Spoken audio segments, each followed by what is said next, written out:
अस्सलाम वालेकुम। कैसे हैं आप सब? मैं उम्मीद करती हूँ कि आप सब ठीक होंगे। आज मैं आपको तवे के ज़रिए और इस्त्री के ज़रिए समोसा और रोल पट्टी की रेसिपी बताऊंगी और ये भी बताऊंगी कि इन दोनों तरीक़ों में से कौन सा तरीका सबसे बेस्ट और आसान है। चलिए स्टार्ट करते हैं। बिस्मिल्लाहिर्रहमानिर्रहीम। यहाँ पे सबसे पहले 2 कप मैंने मैदा लिया है, 1 टीस्पून नमक और कुकिंग ऑयल हम 2 टेबलस्पून लेंगे। इसको आपने अच्छे से पहले हाथ के ज़रिए मिक्स करना है। मिक्स करने के बाद यहाँ पे नीम गर्म पानी का मैं यूज़ कर रही हूँ। थोड़ा थोड़ा आपने पानी ऐड करना है और अपने आटे को बिल्कुल सॉफ्ट सी डो में गूंद लेना है। यहाँ पे थोड़ा सा हम आटे को स्क्रैचिंग करेंगे। इससे क्या होगा कि हमें आटे को ज़्यादा गूंदने की ज़रूरत नहीं पड़ेगी। 5 मिनट के लिए हम आटे को छोड़ देंगे। यहाँ पे तकरीबन 5 मिनट गुजर चुके थे। आटा हमारा अच्छे से रेडी हो चुका है।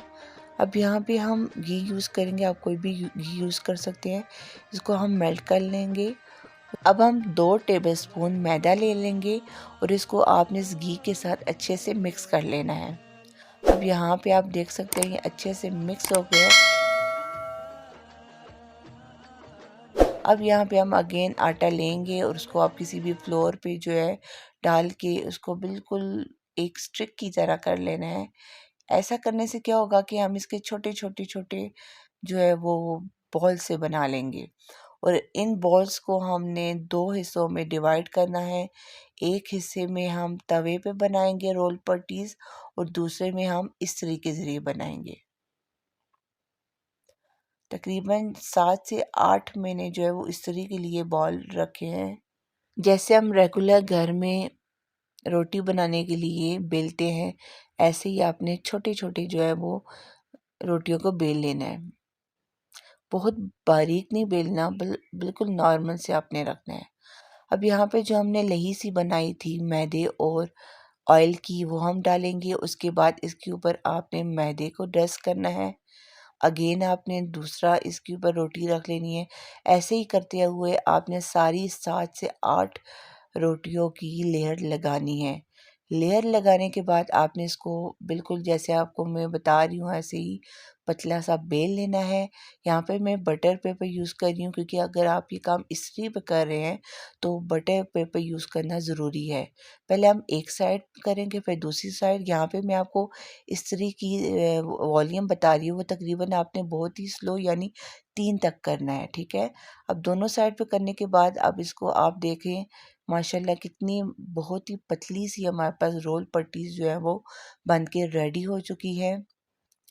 ये तरीका जो है वो बहुत ज़्यादा वायरल हुआ था। बहुत लोगों ने इसके खिलाफ बातें की कि ये टाइम वेस्टेड है और हमारी पट्टीज भी सही नहीं बन रही, मैदा भी वेस्ट हुआ है। लेकिन ये गलत बताया उन्होंने, क्योंकि अगर आप इस्त्री की स्पीड को लो रखेंगे तो आपकी परफेक्ट पट्टीज जो है वो बन के तैयार हो जाएगी।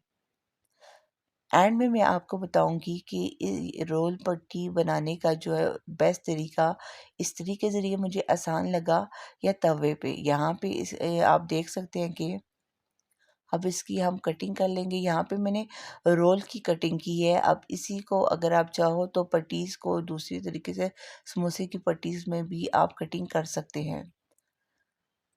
चलिए जी हम दूसरे तरीके से अब करते हैं। यहाँ पे अगेन आपने जैसे आम तरीके से हम रोटी बेलते हैं, आपने छोटी छोटी जो है वो रोटियां बेल लेनी है। अगेन जो हमने मैदे और ऑयल की लही बनाई थी, आपने पहले वो ऐड करनी है, देन मैदे को डस्ट करना है और सारी रोटियों को सेम उसी प्रोसीजर किया। प्रोसीजर दोनों का स्टार्टिंग में सेम है, आगे से इनका जो कुकिंग प्रोसीजर है वो जस्ट डिफरेंट है। अब यहाँ पे आपने तवे को पहले जो है वो प्री हीट कर लेना है और उसके बाद तवे को बिल्कुल लो इसकी फ्लेम होनी चाहिए आपने रखना है और आपको ख़ुद पता चल जाएगा कि रोटी एक तरफ से जो है वो बन चुकी है। बहुत ज़्यादा आपने तेज़ तवे पे ये काम नहीं करना। अगर आपने तेज़ तवे पे ये काम किया तो आपकी जो ये पट्टियाँ हैं वो बिल्कुल पापड़ी बन जाएंगी। अब यहाँ पे आप देखेंगे कितनी सॉफ्ट बनी है। जहाँ से आप रोटी को एक दफ़ा उठाएँगे, उसको एक दफ़ा आपने पलट के फिर आपने अगेन जो है वो उस रोटी को फ़ौरन उठा लेना है। तकरीबन 5 मिनट लगेंगे, आपकी ये 7 से 8 रोटियाँ बन के तैयार हो जाएँगी। ये काम अगर आपके पास 10, 12, 13, 14, 15 भी अगर आप छोटे-छोटे बॉल बना के करें तो उसके साथ भी आराम से कर सकते हैं। और आपने एक और बात का ख़्याल रखना है कि किसी भी रुमाल के अंदर बना के आपने फ़ौरन रखना है, क्योंकि हवा वगैरह की वजह से भी आपकी जो ये पट्टीज़ हैं वो ड्राई होके जो है वो सख्त हो सकती हैं। अब यहाँ पे इस स्टेप को मैं कैंसल भी कर सकती थी, कट भी कर सकती थी, लेकिन मैंने नहीं किया, क्योंकि सम टाइम ऐसे होता है कि घर में हम रोल पट्टीज़ वगैरह बना रहे होते हैं तो वो ख़राब हो जाती है। तो ये नॉर्मल है, किसी से भी ख़राब हो सकती है, इसमें टेंशन लेने की ज़रूरत नहीं है, क्योंकि हम ये डेली बेस पे काम नहीं करते, कभी-कभी करते हैं, तो कुछ भी काम ख़राब होने के चांस हो सकते हैं। अब यहाँ से भी इसको हम हाफ़ कर लेंगे और इसको भी यूज़ करेंगे, ये इस्तेमाल हो जाएगा हमारे से। अब यहाँ के वे जितनी भी हमने रोल समोसा पट्टीज़ बनाई है, अगेन इन सबको आप ऊपर-नीचे लेयर्स लगा के रखेंगे। आप स्केल को भी रख के जो है वो परफ़ेक्ट कटिंग कर सकते हैं। अब ये जो एक्स्ट्रा हमारे पास रोटियाँ बच चुकी हैं, इसको आप वेस्ट नहीं करेंगे। जब भी आप दही भल्ले, चाट बनाएँगे, तो उसमें आप इसको यूज़ कर सकते हैं।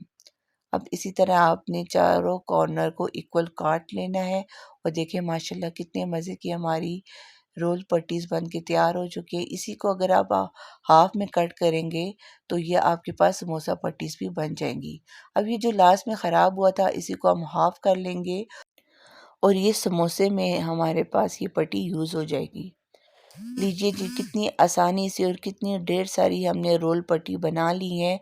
अब आपको मैं बताती हूँ कि इन दोनों में से बेस्ट तरीका कौन-सा है। तवे पे रोल पट्टी बनाने का तरीका सबसे बेस्ट और आसान है, वो जल्दी बन जाने वाला तरीका है, जबकि इस्त्री से भी आप बना सकते हैं, लेकिन उस पे आपका टाइम थोड़ा ज़्यादा लग जाएगा। ओके जी, फिर अपना ख़्याल रखिएगा, एक नई वीडियो के साथ फिर मिलते हैं। दुआओं में याद रखिएगा। अल्लाह हाफ़िज़।